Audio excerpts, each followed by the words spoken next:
दोस्तों आज मैं जिस मूवी को एक्सप्लेन करने वाला हूँ वो बहुत ही कंट्रोवर्शियल टॉपिक के ऊपर है। टॉपिक है हैदराबाद। जैसा कि आप लोग जानते ही हैं, हैदराबाद में साइलेंट जेनोसाइड हुआ था हिंदुओं के ऊपर। लेकिन ये कितना सच है और कितना झूठ है ये तो हमें नहीं मालूम है। लेकिन इस मूवी के अंदर हमें जो कुछ भी दिखाया जाएगा उसी के आधार पर मैं इस मूवी को एक्सप्लेन करूंगा। मूवी का नाम है राजकर। IMDb की बात करें, मूवी काफी ज्यादा बढ़िया है, जो की है 7.8, जिससे मालूम चलता है फिल्म की कहानी को काफी ज्यादा पसंद किया गया है। तो आइए दोस्तों फिर चलते हैं सीधा वीडियो की तरफ। मूवी की स्टार्टिंग होती है भारत के इतिहास को दिखाते हुए, जब ब्रिटिशर्स की हुकूमत खत्म होने वाली थी और हर तरफ भारत खुशियां मना रहा था। साथ ही अपने सभी फ्रीडम फाइटर्स और राजाओं के बलिदान को याद कर रहे थे, जिनकी वजह से वह अब भी अपने कल्चर में जिंदा थे। हिंदी, मराठी, तेलुगु, तमिल और कन्नड़ जैसी कई भाषाओं के लोगों ने ऐसा समय देखा था जिसे सोचकर भी काफी ज्यादा डर लगता है। हालांकि पूरे देश में वो टॉर्चर का समय खत्म हो चुका था, लेकिन अब भी कई ऐसी जगह थी जहाँ के लोग एक अलग ही नर्क में जी रहे थे, जिसमें से एक हैदराबाद था। हैदराबाद में काफी समय से निजामों का राज चला रहा था और जब छठे निजाम महबूब अली खान हैदराबाद पर राज कर रहे थे तब तक सब कुछ ठीक था। सभी लोगों में अपने धर्म को फॉलो करने का मौका मिल रहा था और सभी अपने कल्चर को खुलेआम जी रहे थे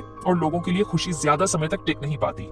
जब महबूब अली खान की मौत हुई और साथ में निजाम उस्मान अली खान ने हैदराबाद को संभालना शुरू किया, जिसका यह मानना था वह अल्लाह का सेवक है और उसके हिसाब से उसे इस्लाम की रक्षा के लिए धरती पर भेजा गया है, जहां उसके मन में इस्लाम की रक्षा का मतलब था कि हैदराबाद में सिर्फ इस्लामियत फैली रहेगी। और इसके लिए उसने अपनी एक फौज ही बनाई थी जिसका नाम था राजकर। और दोस्तों यही इस मूवी का नाम ना है। खैर, जिसे इंसान के नाम पर एक जानवर संभाला करता था और उसका नाम है कासिम रजवी। कासिम का टॉर्चर किसी इंसान के लिए देख पाना बहुत ही मुश्किल था। उसने हर जगह पर धार्मिक स्थल तोड़कर मस्जिदें बनवाई, 12,000 से ज्यादा लोगों को इस्लाम में जबरदस्ती कन्वर्ट किया, जिसके साथ ही निजाम ने भी हर जगह के नाम इस्लाम से जुड़े हुए नामों पर रख दिए। कासिम के टॉर्चर का एक एग्जाम्पल हमें शुरुआत में ही देखने को मिलता है, जहाँ कुछ लोग मिलकर निजाम और ब्रिटिशर्स के अत्याचारों के खिलाफ आवाज उठा रहे थे। क्योंकि अब भी ब्रिटिशर्स पूरी तरह से बाहर से गए नहीं थे कि तभी वहां पर कासिम आ जाता है और वहां पड़े सभी लोगों के गले में रस्सी डालकर उन्हें घसीटते हुए नजदीकी पेड़ पर सभी को जिंदा लटका देता है, जिसे देखने से सभी की रूह कांप जाती है। ऐसा नजारा था जहां एक एक लटका हुआ इंसान दर्द से तड़पते हुए मारा जाता है। जिसके बाद हम एक ब्रिटिश ऑफिसर को निजाम से मिलते आते हुए देखते हैं, जहां दोनों की मंदी बातों के दौरान वह ऑफिसर निजाम से कहता है कि सरदार पटेल जी ने आपको यानी कि हैदराबाद को भी भारत में जोड़ने का प्रस्ताव दिया है। जवाब में निजाम कहता है कि ऐसा प्रस्ताव हमें पाकिस्तान से भी आया था, पर मैंने इस बारे में अभी तक सोचा नहीं है। हाँ, पर जिस बारे में मैंने सोचा है वो ये है कि आगे जाकर हैदराबाद खुद में एक इस्लामिक देश बनेगा और इसका नाम होगा तुर्किस्तान। इसके अगले सीन में दोस्तों हम देखते हैं कि पूरे देश को आजादी मिल चुकी है और पूरे देश में तिरंगे को लहराया जा रहा था, पर हैदराबाद में कुछ और ही चल रहा था। जब एक आदमी तिरंगे को लहराने की कोशिश करता है तो उसे वहीं मारते हुए उसके सिर को गोलियों से छल्ली कर दिया जाता है और कहा जाता है कि हैदराबाद भारत का हिस्सा नहीं है, बल्कि यह एक इंडिपेंडेंट इस्लामिक कंट्री है। आगे हम सरदार वल्लभ भाई पटेल जी को देख पाते हैं, जो पूरे देश की आजादी को देखकर बहुत खुश होते हैं, पर तभी उनका एक एडवाइजर आकर उनसे कहता है कि हैदराबाद के निजाम ने हैदराबाद को इस्लामिक राष्ट्र घोषित कर दिया है और भारत में मिलाने से मना कर दिया है। जवाब में पटेल जी कहते हैं कि हैदराबाद में लगभग 90% हिंदू रहते हैं और अगर वह इस्लामिक राष्ट्र बन गया तो यह खतरे की बात हो सकती है। ऐसा ही कुछ पाकिस्तान बनाने के समय भी हुआ था और फिर हमने भारत का हिस्सा देते हुए पाकिस्तान बना दिया, पर अब ऐसा वापस नहीं होगा। वहीं दूसरी तरफ निजाम इस बात को समझ जाता है कि हैदराबाद के अंदर रह रहे लोग वो कभी ना कभी तो भारत से जुड़ने की बात जरूर मांग करेंगे और इसके लिए वह बगावत भी कर सकते हैं, जिस वजह से निजाम सभी लोगों पर टॉर्चर करना शुरू कर देता है। वह भी बहुत ही बुरी तरह से वो ऑर्डर देता है कि सभी जगह मस्जिद बनवाना शुरू कर दो, हर एक के घर में इस्लामिक झंडा होना चाहिए, साथ ही हिंदी, मराठी, तेलुगु, तमिल सभी भाषाओं को मिटा दो, लोग बस अरबी और उर्दू भाषा ही बोलेंगे। जिसके बाद कासिम अपने राजकर के साथ एक गांव पहुंचता है एमए, जहां वह एक टीचर को अपने बच्चों को तमिल या तेलुगु सिखाते हुए देखता है। इसको देखकर कासिम उस टीचर को वहीं मारने लगता है। उन्हीं बच्चों में से एक बच्चे को मारकर उसके खून से वहां उर्दू लिखने लगता है। जिसके बाद वह उस टीचर को और भी दर्दनाक तरीके से मारता है और साथ ही वहां पर पढ़ रहे सभी बच्चों को दर्दनाक मौत दे देता है। जो बच्चा पेड़ पर चढ़ गया उन्हें पेड़ से गिराकर मारा जाता है और यह सीन बहुत ही ज्यादा भयानक था। साथ ही जो बच्चे भागते हुए अपनी जान बचाते हुए नीचे गिर पड़े, उन्हें बड़े बड़े पत्थरों से कुचलकर मार दिया जाता है और सभी को कह दिया जाता है कि यहाँ सिर्फ एक ही भाषा सिखाई जाएगी और वह है उर्दू। पर दोस्तों ये टॉर्चर सिर्फ लोगों के लिए नहीं था, बल्कि एक जन्मे हुए बच्चे के लिए भी होता है, जहाँ एक माँ अपने बच्चे को खुद ही मार देती है क्योंकि उसकी बेटी पैदा हुई थी और उस माँ को याद था कि यह बुरे लोग बेटियों के साथ कितना घिनौना काम करते हैं।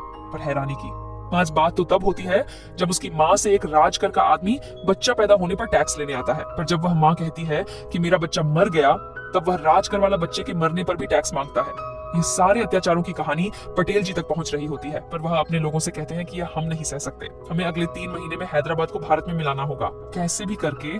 जिसके बाद हम हैदराबाद के गांव में इलामा नाम की एक औरत को देखते हैं जो अपनी की हुई खेती में निजाम के लोगों को फ्री में हिस्सा देने से मना कर देती है, क्योंकि उस पूरी खेती में उसकी मेहनत और पैसे लगे थे। जिसके बाद निजाम का आदमी इलामा को मारने जाता है, तभी वहां पर नरसिम्हा रेड्डी आकर उसे बचा लेता है और साथ ही निजाम के जमींदार को भी मारता है।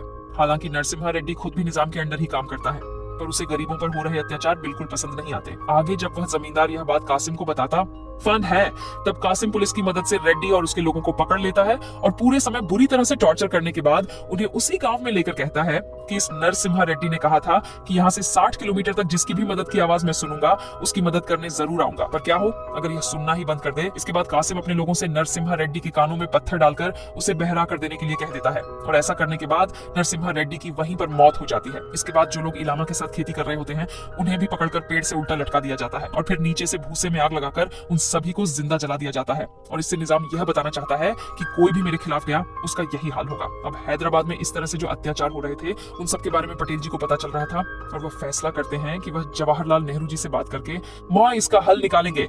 वहीं दूसरी तरफ हम एक और टॉर्चर का भयानक रूप देखते हैं जहां राजकर एक गांव में घुसते हैं और वहां के सभी लोगों को मुसलमान बन जाने के लिए कहते हैं, ये कहते हुए कि मुसलमान बन जाओगे तो खुशी से रहोगे, सभी को नौकरियां मिलेंगी और तुम्हारी जिंदगी सुधर जाएगी, वरना हर एक दिन एक आदमी की मौत होगी और हर घंटे में एक औरत की इज्जत लूटी जाएगी। इतना कहकर वह राजकर वहां खड़ी औरत के कपड़े फाड़ने लग जाता है और उन्हीं सभी लोगों के सामने ही बेइज्जती करके उसकी इज्जत लूटता है। साथ ही वहां के बच्चों को मारना भी शुरू कर दिया जाता है और मर्दों के साथ जो टॉर्चर किया जाता है उन्हें बोल पाना भी बहुत मुश्किल है। एक तरह से सभी गांव वालों को वहीं खड़े खड़े नरक दिखाई दे रहा था, जिसके बाद कई लोगों को जबरदस्ती मुसलमान बना दिया जाता है और बाकी लोगों को कल तक का समय दे दिया जाता है ताकि वह खुद आकर मुसलमान स्वीकार कर लें। इसके बाद राजकर जब वहां से जा रहे होते हैं तब वह ईसो गांव वालों की गाय भी अपने साथ लेकर जाते हैं ताकि वह उन्हें भी मारकर खा लें। और उसी गांव में कुछ पहलवान हिंदू थे जिन्हें यह चीज बिल्कुल पसंद नहीं आती, जिस वजह से वह उन लोगों को जो मुसलमान बनाए गए थे उन्हें वापस हिंदू धर्म में लेकर आते हैं। पर अगले दिन जब राजकर ये देखते हैं तो उनका गुस्सा फूट जाता है। अब वह किसी गांव वालों को मुसलमान बनने के बारे में सोचना बंद करके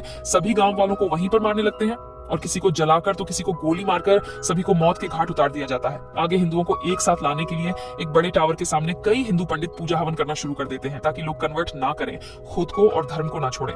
पर जैसे ही राजकर की नजर वहां पड़ती है वहां भी कत्लेआम शुरू हो जाता है। ये सभी बातें पटेल जी तक पहुंच रही थी और अब इन्हें बर्दाश्त करना बहुत ही मुश्किल हो रहा था, जिस वजह से पटेल जी नेहरू जी के पास मदद मांगने के लिए न जाते हैं ताकि इंडियन आर्मी हैदराबाद को इंडिया में मिला पाए और ये सारे टॉर्चर खत्म हो जाए।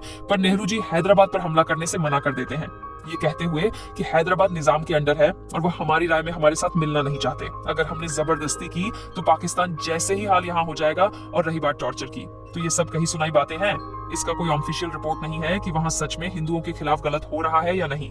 ये बातें सुनकर पटेल जी निराश होकर चले जाते हैं।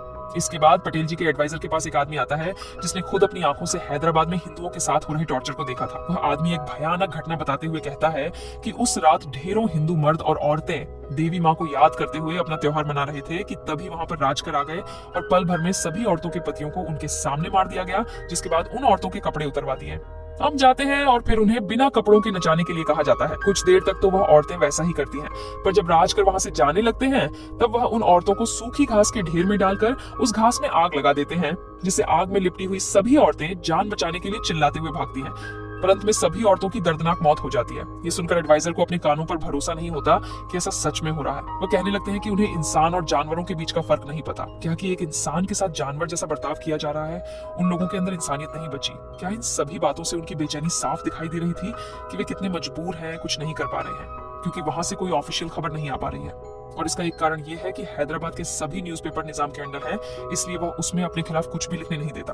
आगे हम एक और हैवानियत मंच देखते हैं जहां गांव में एक बच्ची अभी अभी बड़ी हुई होती है और उसके पहले पीरियड्स आए होते हैं और कई जगहों पर इस मौके को सेलिब्रेट किया जाता है, जिस वजह से उस बच्ची के घर वाले और गांव के लोग खुशियां मना रहे होते हैं। तभी वहां पर एक राजकर आ जाता है और उस बच्ची को उठाकर अपने साथ ले जाने लगता है, ये कहते हुए कि अब यह बच्ची नहीं रही। तभी गांव वाले उस राजकर से बच्ची को छोड़ने के लिए कहते हैं, पर जब वह उनकी बात नहीं सुनता तो सभी लोग मिलकर उसे मारते हैं और वह भागते हुए कहता है कि मैं जल्द ही पूरे गांव को राख कर दूंगा। इसके बाद कुछ ही देर में कासिम ढेरों राजकर के साथ गांव में पहुंचता है और सबसे पहले वहां के सभी मर्दों को मार देता है और अपने लोगों से कहता है कि अब यहाँ की औरतों के पति जिंदा नहीं है, यानी अब ये औरतें तुम्हारी हैं, जो करना है करो। इसके बाद जिस बच्ची के लिए इतना सब हुआ होता है उसे भी कैद करके अपने साथ ले जाते हैं। अब ऐसी घटनाओं को कुछ लोग एक आमाज पत्रकार के जरिए न्यूज़पेपर में लिखवाते हैं और वह अखबार हैदराबाद के बाहर भी फैलने लगते हैं, जिससे अब कई लोगों को इन अत्याचारों के बारे में पता चलने लगता है। यह अखबार पटेल जी तक भी पहुंच जाता है और अब उनके पास पक्का सबूत होता है कि हैदराबाद में क्या हो रहा है। आगे जैसे ही कासिम को इस न्यूज़पेपर के बारे में पता चलता है, वह सभी लोगों को इकट्ठा करता है और उन्हें भड़काते हुए कहता है कि हमारे बीच कुछ गद्दार हैं जो हमारे साथ रहकर भी हमारे खिलाफ लिख रहे हैं और हमें ऐसे लोगों को खत्म करना होगा। यह सुनकर कई लोग गुस्से में उस पत्रकार के पास पहुंचते हैं जिसने निजाम के खिलाफ लिखा था। हालांकि वह पत्रकार जो खुद मुस्लिम था उन्हें समझाने की कोशिश करता है, पर समझाया तो इंसानों को जाता है, जानवरों को नहीं। इसी वजह से वह राज कर पहले उस पत्रकार के हाथ काट देता है, पर जब उन्हें लगता है कि इसे भी शायद समझ नहीं आएगा तो वह उसका गला काट देता है। साथ ही जो उस पत्रकार का भाई होता तय है उसके साथ भी वही किया जाता है ताकि वह भी कभी कुछ ऐसा लिखने की हिम्मत ना कर पाए। इन सब चीजों को होते हुए देखकर तीन हिंदू भाई एक प्लान बनाते हैं कि अगर उन्हें इस टॉर्चर को खत्म करना है तो उन्हें निजाम को मारना होगा, जिसके लिए कई दिनों की प्लानिंग करके तीनों मुसलमानों का भेष बनाते हैं ताकि वह निजाम के करीब जा सके। और जैसे ही एक दिन मौका मिलता है उनमें से एक निजाम पर बॉम्ब फेंकता है, लेकिन बॉम्ब सही जगह पर नहीं गिरता और निजाम बच जाता है।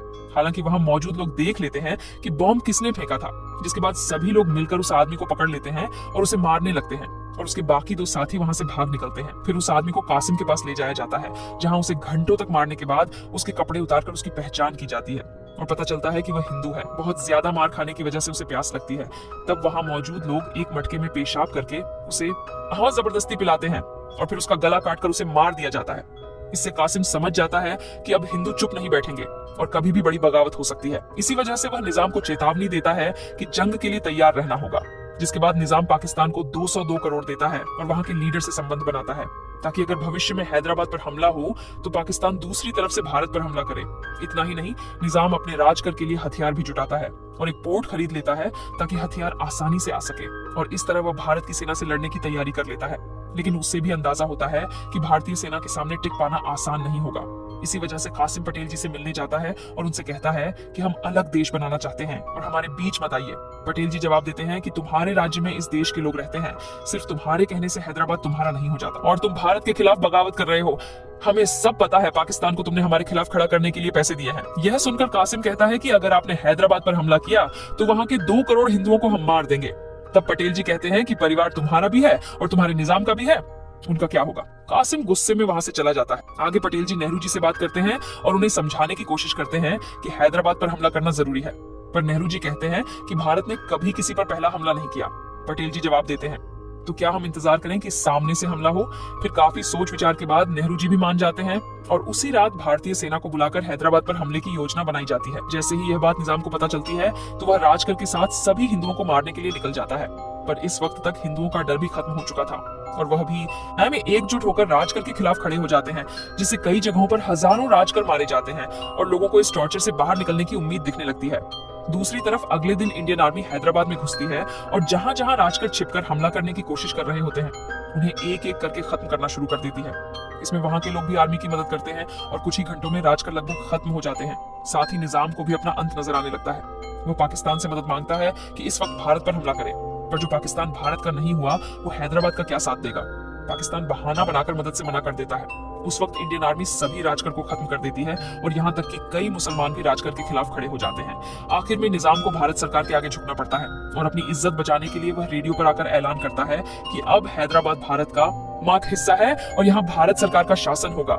ये खबर सुनते ही पूरे देश में खुशी का माहौल हो जाता है और लोग सरदार वल्लभ भाई पटेल को धन्यवाद देने लगते हैं कि उनकी वजह से हैदराबाद भारत का हिस्सा बन पाया। और इसी के साथ इस फिल्म की कहानी यहीं खत्म हो जाती है। उम्मीद है आपको ये कहानी पसंद आई।